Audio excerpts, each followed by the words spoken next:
মুখ্যমন্ত্রী বলছেন টার্গেট হয়ে গেছি আমি আর ভাইপো। এ নিয়ে সোমবার সাংবাদিকদের মুখোমুখি হয়ে বর্ধমান দুর্গাপুরের বিজেপি প্রার্থী দিলীপ ঘোষ বলেন, উনি যা কর্ম করেছেন তার ফল ভোগ করতে হবে, আর কোনো সহমর্মিতা পাবে না। পুরো বাংলা সমাজকে দুর্নীতিতে ছেয়ে দিয়েছেন, নেতাদেরকে চোর বানিয়েছেন আর চোরদের নেতা বানিয়েছেন। এই প্রায়শ্চিত্তই ওনাকে করতে হবে। এরপর তিনি বলেন, উনি ভাবছেন বেঁচে যাবেন, কিন্তু কোনো রাস্তাই নেই। বোমার বদলে কালি পটকার কথা বলছেন মুখ্যমন্ত্রী। দিলীপ ঘোষ বলেন, আগে বোমা ফাটান, তারপর কালি পটকা। এরপর সাংবাদিকদের প্রশ্নের উত্তরে দিলীপ ঘোষ বলেন, বোমা বন্দুক দিয়ে রাজনীতি হয় না তো। পালশিটে আমাদের কর্মীরা দলীয় পতাকা লাগাতে গেলে বর্ধমান উত্তরের বিধায়ক নিজে উপস্থিত থেকে প্রহৃতমূলক কাণ্ড ঘটিয়েছেন। যতই নির্বাচন এগিয়ে আসছে ততই হারের সম্ভাবনা বেড়ে যাচ্ছে তৃণমূলের, যার ফলে খারাপ স্বভাবের ছবি ভেসে উঠছে। এদিকে এদিন শহর বর্ধমানের মির্জাপুর স্কুল ময়দানে প্রাতঃভ্রমণ সেরে দেওয়ানদিঘি মোড়ে চা চক্রে যোগ দিলেন দিলীপ ঘোষ।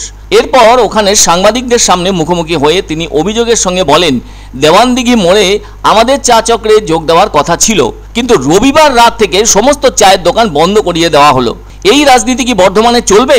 এই প্রশ্ন তোলেন বর্ধমান দুর্গাপুরের বিজেপি প্রার্থী দিলীপ ঘোষ।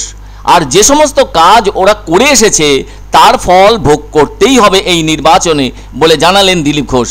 অন্যদিকে আসানসোলে তৃণমূল প্রার্থী তথা অভিনেতা শত্রুঘ্ন সিনহা বলেছেন, নরেন্দ্র মোদী প্রধানমন্ত্রী নয়, উনি প্রচারমন্ত্রী। ৮,০০০ কোটি টাকার বিমানে চেপে প্রচার করে বেড়াচ্ছেন। এ প্রসঙ্গে দিলীপ ঘোষ বলেন, কারোর পারিবারিক টাকা নাকি? একজন ১৪০ কোটি মানুষের প্রধানমন্ত্রী, তার তো আরও দামি বিমানে চড়া উচিত। আমরা ভিখারি পার্টি নই। আর শত্রুঘ্ন সিনহা এবং কীর্তি আজাদকে ফরেনার বলে উল্লেখ করেন দিলীপ ঘোষ। সংবাদ মাধ্যমে তিনি মাঝে মাঝেই নিজের স্বভাবের জায়গা থেকে রাজনৈতিক সুরে চড়া আওয়াজ তুলতে কোনোভাবেই পিছু পা হন না। প্রায় সময়ই সেটা সংবাদের শিরোনামে উঠে আসে। যেমন গত ৬ দিন আগেও কীর্তি আজাদকে কেন্দ্র করে চড়া মেজাজ ব্যবহার করেছিলেন দিলীপ ঘোষ।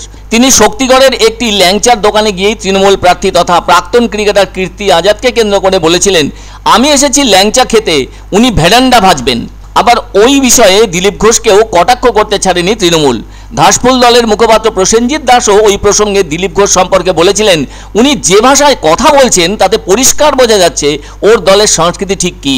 আবার কয়েক সপ্তাহ আগেও তৃণমূল প্রার্থী কীর্তি আজাদকে কটাক্ষ করে দিলীপ ঘোষ বলেছিলেন, উনি তৃণমূলটাই বোঝেন না।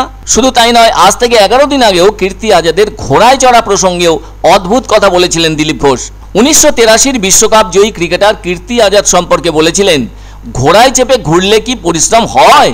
আমি তো হেঁটে ঘুরি। উনি হাঁটতে পারছেন না, তাই ঘোড়ার পিঠে চেপে ঘুরছেন। লোকে তো বিয়ে করতে যাওয়ার সময় ঘোড়ায় চাপে, উনি এখন কেন উঠেছেন সেটাও বুঝতে পারছেন না তিনি। ফলে যতই নির্বাচনের দিন এগিয়ে আসছে ততই এ ধরনের কটাক্ষ পাল্টা কটাক্ষ সামনে উঠে আসছে। আগামী 13ই মে ভোট গ্রহণ হবে বর্ধমান দুর্গাপুর কেন্দ্রে, তাই এখনও 19 দিন সময় আছে প্রচারের। ফলে ওখানকার মানুষজন কাকে কটাক্ষ করবেন এবং কাকে মনে ধরবেন সেটা কিন্তু সময়ই বলবে। পুরো বাংলা সমাজকে দুর্নীতিতে ছেড়ে দিয়েছে, নেতাদেরকে চোর বানিয়েছে, চোরেদেরকে নেতা বানিয়েছে। এর প্রায়শ্চিত্ত ওনাকেই করতে হবে। রাজনীতি বেঁচে যাবেন, কোনো রাস্তা নেই।